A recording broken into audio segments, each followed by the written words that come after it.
Bahagi ko na lamang itong press release na ipinalabas ngayon ng Iglesia ni Cristo sa pamamagitan po ng tagapagsalita ng Iglesia, ang kapatid na Edwin Sabala. Nelson, ano ha?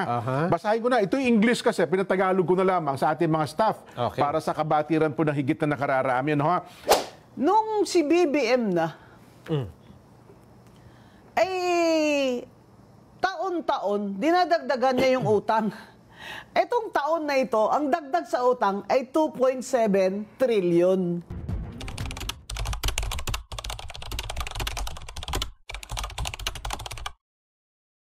Ito na ang ating surprise witness. Aba? Ikaw na, magpakilala. Your Honor.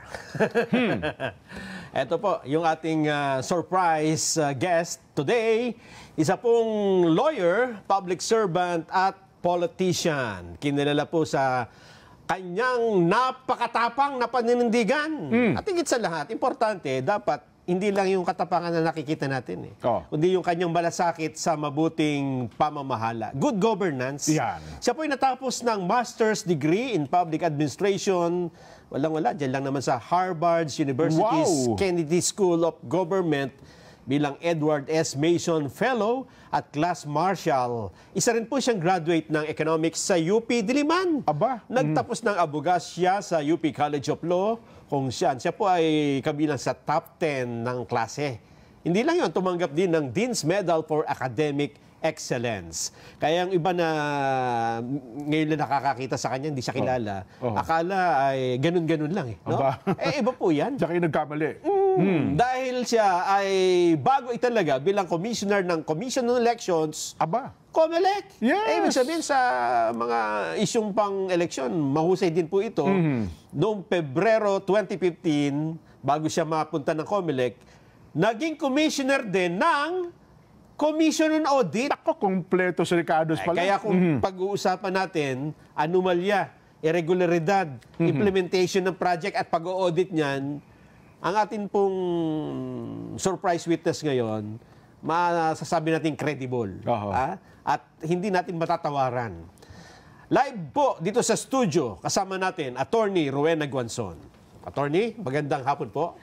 Salamat po, magandang hapon, Jen and Nelson. Salamat po sa Net25. Maayong hapon sa tanan nga makasimanwat, ha? Maayogid. Ano pala kayo? Russian pala kayo? Taga Bacolod si attorney, ano? Para sa aming Ilonggo. Nako, masaya ito. Mga Ilonggo, makinig kayo, ha? Doon sa ating mga bayan, una, kamusta muna kayo, Attorney Guanzon? Mabuti naman po. My health is good. My family is in good shape. We enjoy God's blessings and we help others. Ayan. Simulan ko na ang pagtatanong. Kasi napansin namin na, kasi ang naaalala ko, Jen, ang mas tumatak sa akin yung commissioner siya ng COMELEC. Ay, oo naman. Kasi napakatapang niya magsalita noon, di ba? Pero after nung COMELEC, after niya mawala sa COMELEC, hindi ko na masyadong nasundan. Ang sumunod ng eksena ay sa social media na marami na siyang sinasabi tungkol sa mga viral posts din sa social media, no? At saka matitindi. Ang sabi ho ng iba, attorney, ay bakit kaya ganun nangyari? Ano nangyari kay Attorney Guanzon? Bakit puro batiko sa gobyerno? Ano po ba ang kwento sa likod nito, attorney? 25 years po ako na nagsilbi sa gobyerno. Kasama na po dyan. Yung naging professor ako sa UP College of Law. Ibig sabihin, sa tagal ko po sa gobyerno, ay marami na po ako nakitang magagandang gawain at masasamang gawain. Pero dito po, sa administration ni Bongbong Marcos, ito na yung the worst, ang sinasabi ko. Kaya binabatikos ko po ang administration niya dahil hindi ko na po kaya na kimkimin ko na lang ang aking dinadamdam sa kalagayan ng mga Pilipino at ang sitwasyon ng ating government at ang ating bansa ay tila nasa kumunoy na. Kaya hindi po ito politika. Kasi kung titingnan po ninyo, sa government service ko po, Never po ako na nag-criticize ng ganito sa isang presidente. Ngayon lang. And with good reason. After analysis at objectivity. Nabanggit niyo yan yung puntahan muna natin yung analysis. Kasi ang nakikita lang ng tao ay nakapost na maikling mga salita, di ba? Yes. Ano po yung sinasabi niyong analysis behind? Paano niyo nasabi na... Anong triggering factor? Ano? Ano ang nakita ninyo? Tingnan po ninyo yung economy natin, which is the reason why. One of the reasons why ang mga tao ay nagpoprotesta na ng tuloy-tuloy. Iba-ibang grupo na ang nagpoprotesta, lalo na nitong nakaraang buwan at itong November. Dahil kung titingnan po ninyo, minana po ni Duterte, President Duterte kay GMA, ay maganda po ang ekonomiya. Minana po niya kay Pinoy. Di po ba? Yes po, yes po. Ayun. Ako yung na-appoint ng mga Aquino, pero karangalan ko po yun. At maganda naman po ang pamahala ni Noynoy Aquino. Siya po na-appoint sa akin sa COA, siya po na-appoint sa akin sa COMELEC. Si President Cory Aquino po nag-appoint sa akin as OIC Mayor ng Cadiz. Cadiz saan City. ako nanalo ng eleksyon at 6 taon ako nagsilbi sa Cadiz City. And when I left Cadiz City, it was a first-class city. Wow. From a bankrupt third-class city in 1986. Kung titingnan po natin mula kay si GMA was in power dahil sa EDSA 2. Hindi po ba? Tinanggal ng mga tao si ERAP. Ang Catholic Church, si Marcos, tinanggal natin, pinatalsik sa people power na nawagan si Cardinal Sin. Ngayon si ERAP naman, di ba? Dahil po naman sa kanyang pangungurakot, ay nag-lead na naman si Cardinal Sin at mga NGOs. Hindi po ba? Tapos si GMA. Si GMA po, nung una, ayaw nila kasi ayaw nilang siya magpresidente, pero nangako siya na hindi siya tatakbo. Pero tumakbo siya. Pero ano ang resulta? Maganda ang resulta. Kasi si GMA po, Gloria Macapagal Arroyo, has a PhD doctorate degree in economics from the University of the Philippines. Alam nyo, kahit anong sabihin nyo, ang taong may sadyang talino at kaalaman sa ekonomiya, ay talagang bihira po siya nagpi-failure. So, after that, Pinoy inherited, di ba, a good economy. Okay? The result was good. He was also a good president. Wala kang makitang usap corruption. And then, Duterte became president in a very difficult time dahil nag-COVID pa. Yes. Okay? Tatlong taon. Umakyat yung debt ng Pilipinas because kailangan magutang para sa mga ganito, sa pandemic, sa ganyan. Nung si BBM na, ay taon-taon, dinadagdagan niya yung utang. Etong taon na ito, ang dagdag sa utang ay 2.7 trillion. Okay? Trillion po. Ay nako, hindi po nyo mabilang yan, ang trillion. Ang sinabi ni Secretary Recto, 2.6 trillion na yan sa 2.7 na utangin natin sa taong ito sa ibang bansa at ibang sa labas na mga world financial institutions ay para lamang sa gastusin para mapaandar ang gobyerno o administrasyon ni BBM. So, ang ibig sabihin, mangungutang tayo taon-taon ng bilyon-bilyong piso para mandar lang itong administrasyon ni Bongbong Marcos na ninanakawan lang tayo. Nagbabayad tayo ng taxes, deficit lagi ang national budget, kinukurakot pa ng mga walang iyang congressman at ng kanilang dating speaker. Ayun, ibig ko sabihin, may mga kapalpakan. Kapalyahan, kapalpakan. Din naman si Digong. We were mayor together, no? So, we have met personally before pa. Meron din naman siyang kapalpakan sa ekonomiya. Ekonomiya pinag-usapan natin, ha? Pero hindi ganito na ang mismong congressman natin na gumawa ng ang national budget, ang mismong looted the budget, mismong nagnakaw sa budget natin ay gumagawa ng budget. Ibig sabihin, sa bahay mo, yung inatasan mo magluto ng ulam at kanin mo, Kinain lahat. ay siyang nagnanakaw, kinakain Yung dapat pambilhan mo na Ricardo. dapat ipamigay mo sa pamilya mo. So, ang lahat ng tao, nagbabayad ng buwis. Kahit tricycle driver, nagbabayad ng isedula. Kahit tricycle driver o labandera, nagbabayad ng BAT, bibili ka ng gamot, may BAT kung hindi ka senior o PWD. Bibili ka ng pagkain, bigas, may BAT kung hindi ka senior. Ibig sabihin, ang mahihirap, lalong humihirap dahil malala na sa BAT, 12% the highest in Asia. At the same time, grabe yung pangungurakot ng mga congressman.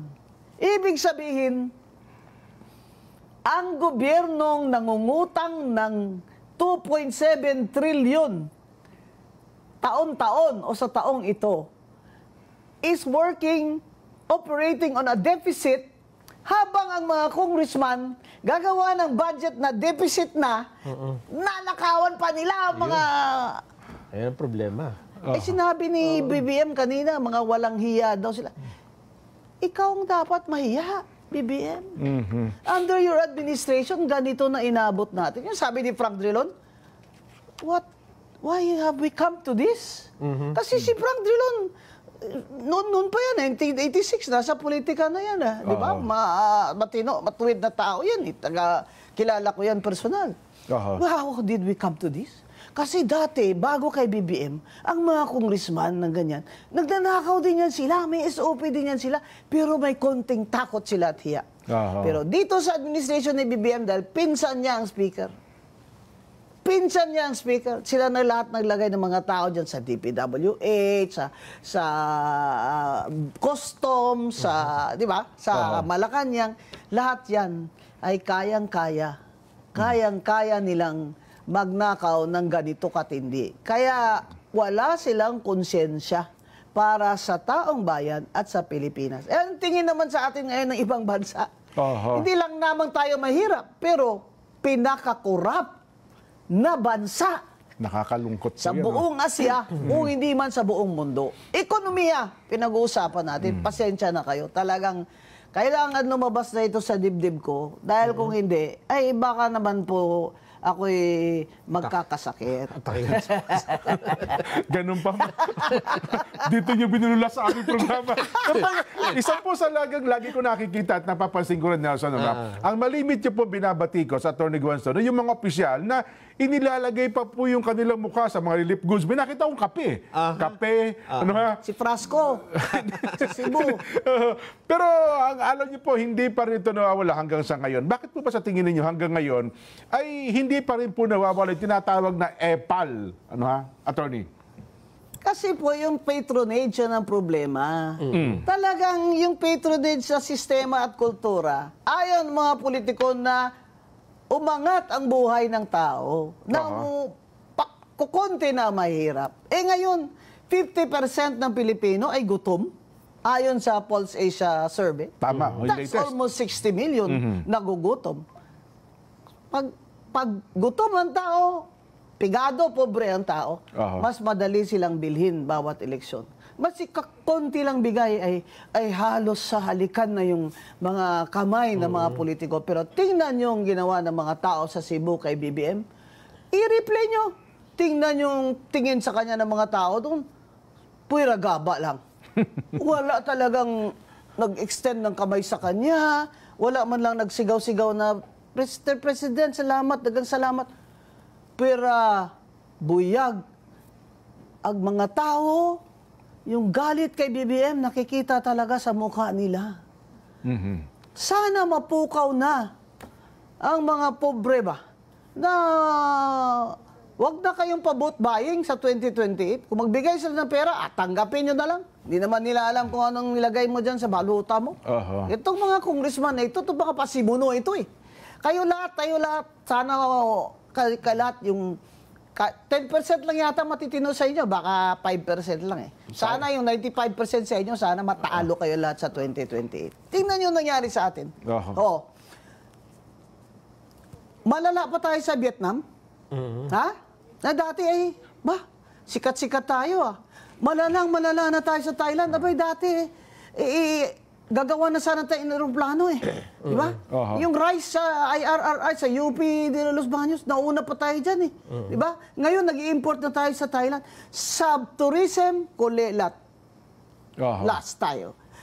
Sa education, sa literacy, last tayo. Nakakaawa na mga bata eh. Gagraduate eh, hindi marunong man lang mag-intindi kung ano ba yung binasa at minemorya niya. Nako. At si Bongbong, masyado namang yabang na magaling siya na presidente. 22 lang ka-classrooms ang nagawa niya.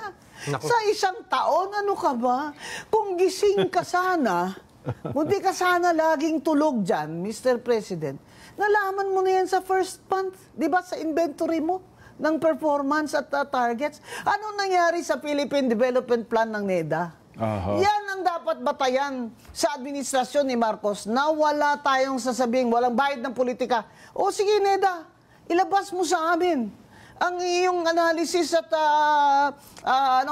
comparison. Ito ang Philippine Development Plan. Ito, poverty alleviation, hunger, ganyan-ganyan na mga dapat isolve. At ito yung nagawa ni BBM sa loob ng isang taon lamang. 3 taon lamang. So, ang ano po namin, hindi po ito politika ang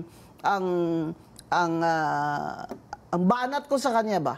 Opo. Ekonomiya at kabuhayan ng tao, grabe ang poverty.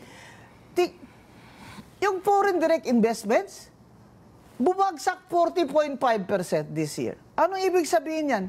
0.5 billion o 500 million na lang ang foreign direct investment na pumasok itong taon na ito. Opo, 2026, 2025. Anong pinagmamalaki ni BBM sa atin? Na pag umaalis siya, nakakakuha siya ng mga milyon-milyon na investment. Sana ang mga bagong factory para meron tayong bagong trabaho.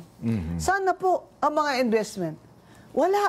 Sino naman mag-i-invest sa Pilipinas kung ganito kakurap ang gobyerno? Nakakalungkot po yan. Pero, balikan ko yung punto ng EPAL.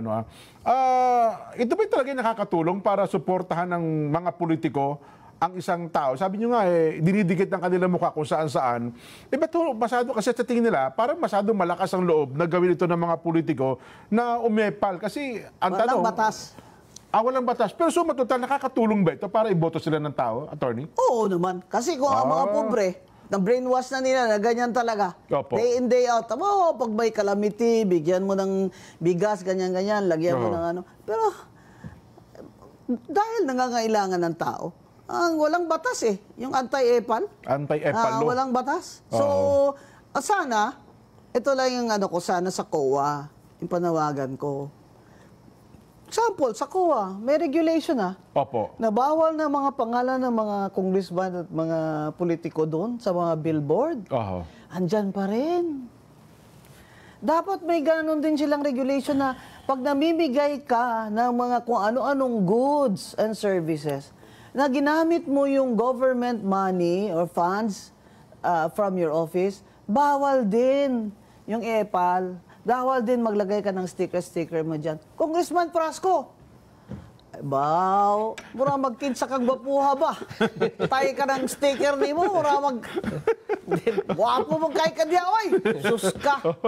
Kuyawan man tani mo, tama na yan. Etong mga... Bagyo na nga Itong mga matay na nga yung tao mo bigyan mo pa ng mga tubig na may picture mo. Baka daw ilagay sa pitaka yung picture. Saka ma-inspire, di ba? Pero ito pong mga ginagawang investigasyon, ang dami Meron tayong Senate Blue Ribbon, may ICI, siyempre pupunta sa DOJ, tungkol dito sa mga flood control project. Ano sa assessment ninyo ang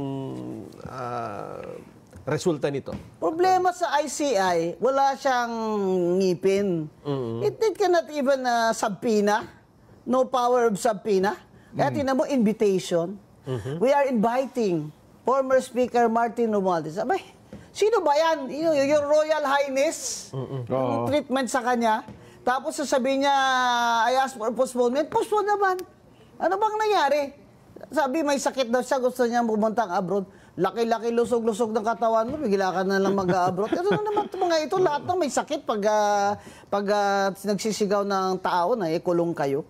Tingnan nyo naman ang mga rally. Ikulong na yan. Ikulong na yan. Alam mo, arami na akong rally na puntahan. EDSA 1, nandito ako. Kasi anti-Marcos, anti-martial law activist ako. Saka yung buong pamilya ko doon sa Negros ay nag-support kay President Cory Aquino against Marcos. So, sa EDSA 2, nandyan din ako. Ito, bawat rally sa EDSA, kahit 68 years old ako ngayon, nandyan din ako. Bawat rally dyan, nandyan ako, present ako, may picture ako. Lahat ng protestang malalaki, nag-a-attend ako, gusto ko makita ang mga tao. Talagang, ang mga tao, lalo na yung mga bata ngayon, galit na galit sila sa BBM administration. Kaliwa, na dati hindi naman nagsisigaw ng BBM resign, ngayon nagsisigaw na sila BBM resign. Ito namang mga ayaw kay BP Sara. Opo. Ayaw namin mag-BBM resign kasi pag nag-resign si BBM, si Sara mag-presidente. Mas ayaw namin sila. Alam mo, ang bright nyo talaga. Napaka-bright nyo eh. Di ko na talaga maintindihan kung ano ba talagang gusto nyo. Gusto nyo, ganito na lang tayo 3 taon pa. Yan ba ang gusto nyo? Just because ayaw nyo kay Sara. May konstitusyon eh. Di ba tinanggal din natin si Marcos? Hindi nga si Cory ang vice president nun na. Tinanggal din natin si Erap. Teka muna. Yun na, sabi nila, ito, just being honest, Being honest, ay huwag kayong sumali sa rally ng Luneta kasi INC yan. Teka muna. EDSA 1, EDSA 2, si Cardinal Sin tumawag, pag si INC ang tumawag ng rally dun sa Luneta, masama sila? Hindi ako INC, pero... Attorney. Alam mo, minsan hindi ko na maintindihan, kayong matatalino kayo, yung iba kasibigan ko pa kayo sa Facebook, kung bakit nabobo na kayo. Nabobo na kayo ni BBM. Hindi ganyan. Ang importante, i-focus nyo who has the power and who is failing us now. BBM has failed the people. He has failed because he has no capacity. He is incompetent. He is unfit to hold office. Attorney, magkape muna kayo, ha? Baka mamaya tubig muna. Tubig tayo. Pleasure. Kasama pa rin po natin sa loob ng studio, Attorney Rowena Guanzon, At tinatanong natin, kinukuha natin ang kanyang mga opinion. May kinalaman po sa mga maiinit na issue, particular na po sa issue ng korupsyon. Ang atin pong tanong ninyo ngayon, Attorney Guanzon, sa tingin ninyo, bakit po naging masyado ng garapal ang katiwalaan at ang korupsyon sa gobyerno ngayon? Parang napaka-normal na lamang po sa kanila ang ganitong gawain, Attorney.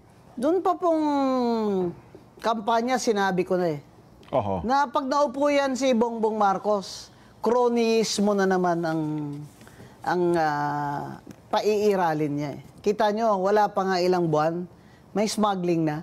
Yung sibuyas, naging 800, 1,000 per kilo.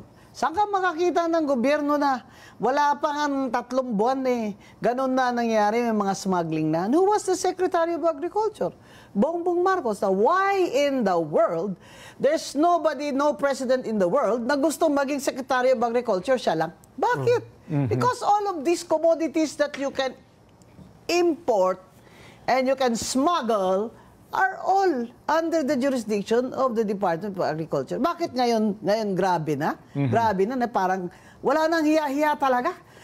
DPWH, kasi ang namumuno ng pagnanakaw mismo yung matataas ang pwesto at mga kamag-anak ni BBM. Kaya hindi na makokontrol at hindi niya pwedeng makontrol dahil siya ay mistulang puppet na lamang. Bakit si Romualdez hindi niya mapaimbestigahan? Dahil pinsan niya? Hindi. Dahil puppet siya ni Romualdez. Maraming alam si Romualdez ng mga sikreto niya. O kaya, ikaw ba, BBM, ay may partida din? Kaya hindi talaga pwedeng kasuhan si Romualdez. Sasabihin mo, walang ebidensya. Walang ebidensya kasi hindi mo naman siya pinapa-investigate eh. Hindi pa investigate mo siya sa ICI para malaman natin kung may ebidensya o wala. Diba? Bakit ganito nakasagsagan? Dahil ito nga, ang sinasabi ko, ang mga tao ni Bongbong Marcos ay hindi niya kaya. Did you listen to Professor Winnie Monsod? And she said na hindi na kaya ni BBM magreforma ng kanyang administration because of the people around him. He cannot control them. Nabanggit niyo po yung flood control. Nelson, puntahan natin yung usapin ng flood control projects. Oh. Kasi mayroon namang investigasyon eh. Nagtatag nga ng ICI, ang problema noong una hindi transparent, hindi naka-live stream. Hiningi ng mga kababayan natin ni i-live stream, nagpasi sila, i-live stream. Binibigay naman, attorney, kung ano ang gusto ng publiko eh. Ang gusto ng publiko, imbestigahan niyo si Romualdez. Hanggang ngayon, ayaw niyo imbestigahan dahil sinasabi ni Bongbong. Pwede ba yun? Presidente na siyang gumawa ng ICI. Siya mismo nagsasabi, there is no evidence against Romualdez. Alam mo, hindi ko talaga matudok kung hanggang ano kalalim itong si Martin Romualdez at si Bongbong Marcos. Yung conspiracy nila ay napakalalim, hindi lamang sa dugo nila. Ano ba, BBM? Bakit ba ayaw mo talagang paimbestigay ang pinsan mo? May partida ka ba? May partida ka ba, BBM? Sino? Ilabas mo na. You came out. Sabi mo, ikaw ang nag-discover ng mga flood control. That's not true. You only acted because the U.S. State Department issued a report and told you that this cannot go on. This cannot go on. And then the World Bank also issued a comment. And I predicted it months ago na ang Bureau of Customs is also very corrupt. Ayaw mo naman galawin. O lumabas na naman sa US State Department report that the Bureau of Customs is also very, very corrupt. Sino ang patron o padrona ng Bureau of Customs? Maraming nagsasabi, si First Lady daw. Oh, that's the first time I'm saying it, because I have to say it. Hindi po ako pwedeng magtago. At kung ito po ay mali na information, I am requesting BBM and the First Lady to cut this snake's head now para masatisfy ang tao na hindi sila kasabwat sa mga massive na korupsyon na ito. Kasi po, buhay na ng Pilipino na kataya dito, hindi po politika. Dati po, sasabihin ng tao, maski sino naman ang upo dyan, parehas lang sila magnanakaw. Ngayon, nakaranas ka ba ng gutom na ganito? Tanungin mo pamilya mo. Mag-graduate yung mga anak mo? Akala mo, may trabaho pa? Wala nang trabaho. Akala mo, kahit ka ng kayod ngayon para mapatapos mo yung anak mo? Pagka-graduate, maahon ka? Wala nang trabaho. Another 3 years, wala nang trabaho. Foreign direct investment, minus 40.5%. Wala na. Amerika na lang at Japan, nandito pa rin yung mga investments nila. Stock market just crashed.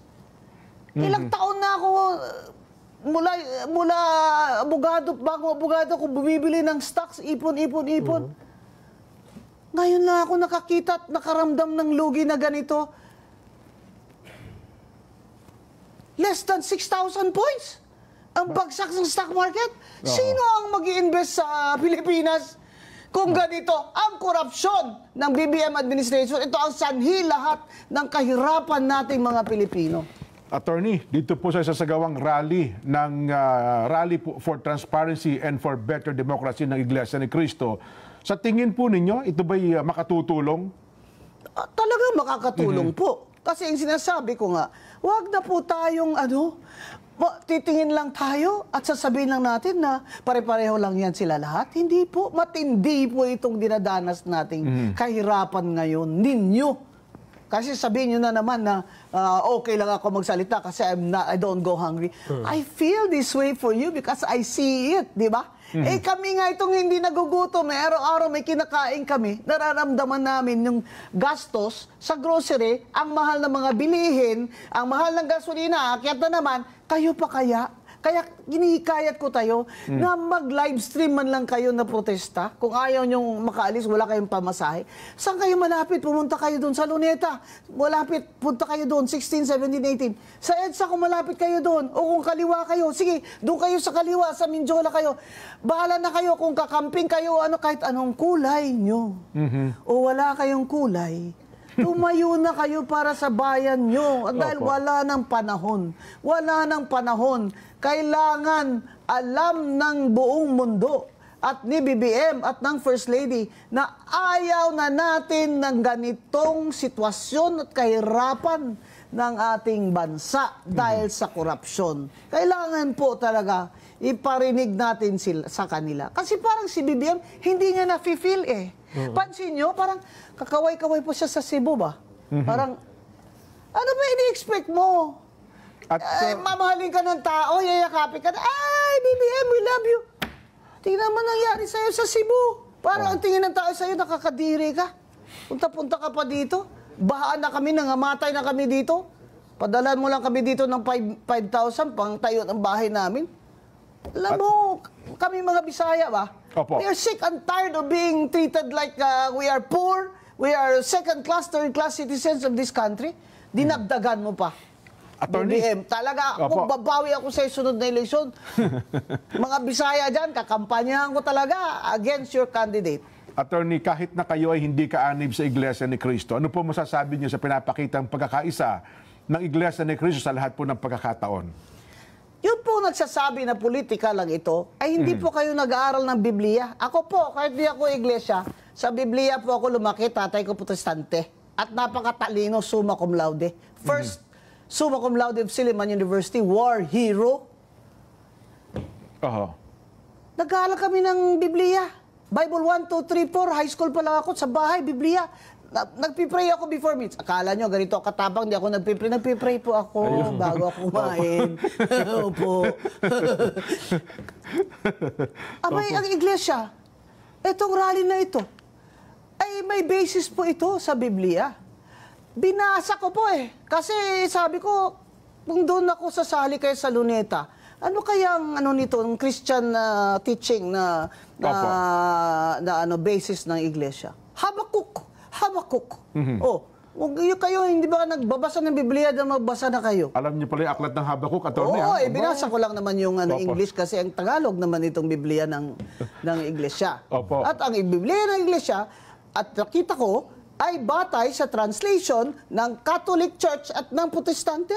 Yes po. Hindi nila gawa-gawa, hindi totoo. Hindi totoo na gawa-gawa lang na Iglesia ang Biblia nila, hindi totoo, nakita ko. Nakita ko yung introduction ng Bible nila in Tagalog, although I can only read in English. Opo. Ang sinasabi ng Iglesia, itong bakit 3 araw?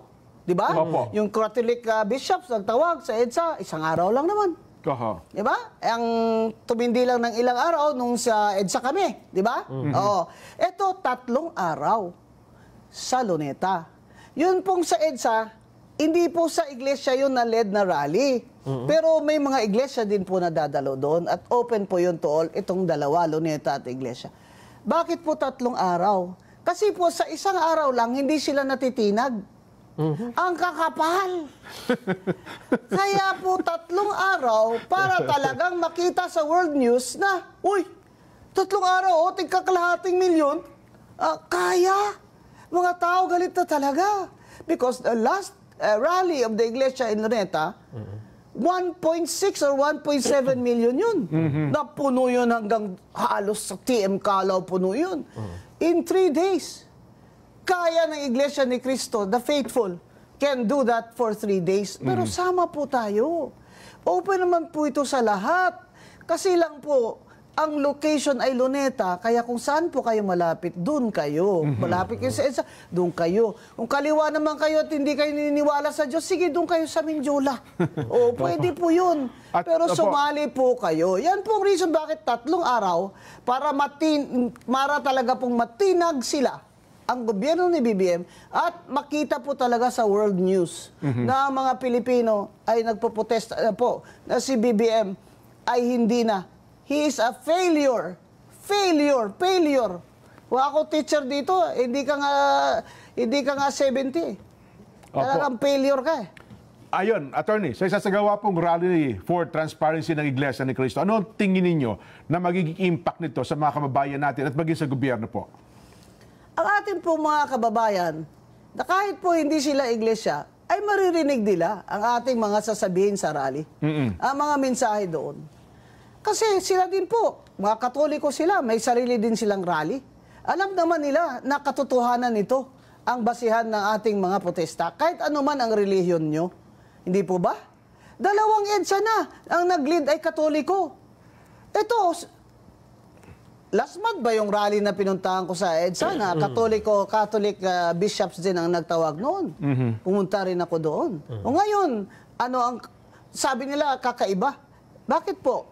Bakit po? Hindi po ba nakalagay dyan na ang kabutihan ng gobyerno? I'm just paraphrasing in Tagalog. Ang kabutihan ng gobyerno ay kabutihan ng tao. Yung kasamaan ng gobyerno, di kasama din ng tao. Ilonggohon ko pa ni. Attorney, ang inyo pong mensahe sa ating mga kababayan at salamat po sa pagbisita niyo sa aming palatuntunan. Sige Mga po. kababayan, sa pagmamahal po natin sa bayan natin, kailangan po ipakita natin ngayon. Kahit na po nasa bahay lang kayo, mag-live stream kayo. Mag-post kayo sa Facebook nyo ng inyong mga hinanakit at iniisip. Ano na po ang patutunguhan ng bayan natin? Ano na po ang future ng ating mga anak? Noon po ng ibang bansa ako, dahil nagbakasyon ako at nag-check ako ng mga, mga OFW na kanilang mga feelings and thinking, tinanong po ako, attorney, may pag-asa pa ba? Kasi po mga anak ko doon nag-aaral pa. Alam mo ba, pinakamasakit sa akin na magsabi na kung pwede naman po ninyong lahat kapamilya nyo, ilabas nyo na lang sa bansa kung may makita kayong trabaho, gawin nyo na. Napakasakit sa akin na lumabas sa bibig ko yun. Na halos sabihin ko sa kanila na huwag na silang bumalik dito dahil wala naman silang babalikan na trabaho. Mga kababayan, ang OFW na lang na income ang siyang tumataguyod sa ating ekonomiya. Tourism, bagsak. Foreign investments, deficit. Budget, deficit. Tourism, gross domestic product, OFW earnings. Yan ang tatlong tumataguyod sa ating ekonomiya. OFW income na lang po ang natitira. Kaya, respetuhin po natin sila at alagaan po natin sila. Pasalamatan po natin sila sa kanilang economic na support sa ating bansa. At higit sa lahat, pakita nyo ang pagmamahal nyo sa bayan ninyo sa protestang ito laban sa administration ni BBM. Attorney, mananawagan ka ba na mag-resign na si BBM? Opo. BBM resign. BBM resign. You are unfit to be president. We will not survive another 3 years with you, under you. BBM, please, if you love your people, please resign. Salamat po ng marami, Attorney Rueno Ganson, ang atin pong nakapanayam. Bahagi ko na lamang itong press release na ipinalabas ngayon ng Iglesia ni Cristo sa pamamagitan po ng tagapagsalita ng Iglesia, ang kapatid na Edwin Zabalan. So, basahin ko na. Ito yung English kasi, pinatagalog ko na lamang sa ating mga staff para sa kabatiran po ng higit na nakararami. Ito po, nakahanda po ang Iglesia ni Cristo na magsagawa ng rally para sa transparency, pananagutan, katarungan at kapayapaan mula po November 16 hanggang 18 sa Quirino Grandstand sa Maynila. Bibigyang diin po sa 3 araw na rally ang publikong panawagan para sa makatarungan at bukas na investigasyon sa mga maanumalyang flood control projects at iba pang proyekto na may koneksyon sa klima kung saan tinatayang higit sa 1 trilyong piso ang nawala dahil sa korupsyon simula pa po noong 2023. Sinabi po ng Iglesia ni Cristo spokesperson, ka Edwin Zabalan, na kahit mga hindi kaanib o miyembro sa Iglesia ni Cristo ay maaari po makibahagi sa rally ng INC. At binigyang din pa po ng ka Edwin na hindi panghihimasok sa politika ang gagawin po ng Iglesia ni Cristo kundi pagpapahayag lamang ng sentimiento at pakikiisa sa pagkundina sa kamaliang kinasasangkutan ng maraming opisyal ng pamahalaan. Nanawagan din po anyang Iglesia ni Cristo sa pamahalaan na magsagawa ng makatarungan at bukas na investigasyon sa lahat ng pinaniniwalaang sangkot para mapanagot ang mga salarin at maibalik sa kaban ng bayan ang pondong nakuha nila. Magkakaroon ng programa sa unang araw ng rally sa November 16. Magsisimula po ang programa sa ganap na alas 4 ng hapon sa Quirino Grandstand. At dinagdag pa po ng ka-Edwil na ang inaasang magsasalita ay mga ministro ng Iglesia ni Cristo, pero ang mga hindi miyembro ng Iglesia ni Cristo na ang mga panukalang panunalita ay nalilinya sa panawagan ng INC na maaaring makibahagi. Ang 3 araw na rally para po sa transparency, pananagutan, katarungan, kapayapaan ay may permit mula po sa pambansa at lokal na mga autoridad. Ayon. Ayun po ang naging kabuuan ng press release na ipinalabas po ng Iglesia ni Cristo sa pamamagitan po ng ka-Edwil Zabala.